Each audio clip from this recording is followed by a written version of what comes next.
Well, shipping is the way that we exchange goods between Canada and other countries in and out of the country, and it's the artery for the economy for Canada. Over 90% of all goods in the world are transported by ship. It's a very efficient way to transport goods. 20% of jobs in Canada are directly or indirectly linked to exports. 20% of exports to the United States go by ship, and about 97% of exports to other countries are transported by ship. A lot of people don't realize how dependent we are on marine shipping and trading for economy. We need to create jobs and opportunities for, not just for today, but for future generations. So if we're going to trade and we want to grow our economy, commercial shipping is going to increase, and we need to be sure that we have the best standards for marine safety, spill prevention and response in place. I don't really think there's anyone that the public trusts. They don't trust industry, they don't trust government.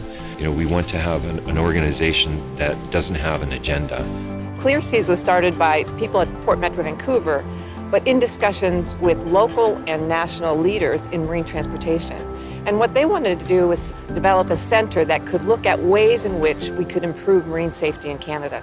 We started by reaching out to First Nations, local communities, and a broad variety of stakeholders to get them engaged in this.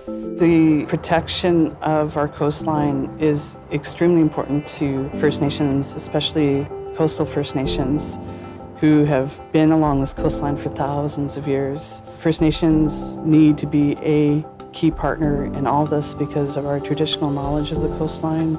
It's our identity in a lot of cases. Where there are research gaps, we can direct and facilitate policy research in those areas. It's absolutely critical that the Clear Seas research be seen to be independent and to be independent, both as a university researcher and as somebody who administers university research.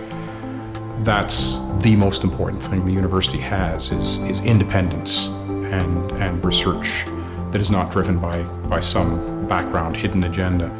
I wanted to be part of Clear Seas to bring my own expertise.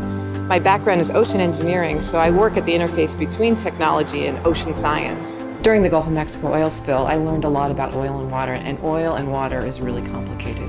And so we need to really work on issues to prevent oil from going into the ocean. Whatever Clear Seas takes on should be openly available to the public and obviously the policymakers, but first and foremost to the public. We have the technical know-how here, we have the interest from the public, and we have the people who know how to make marine shipping as safe as possible. So all of those ingredients can come together now and really possibly make Canada a leader in the safest marine shipping in the world.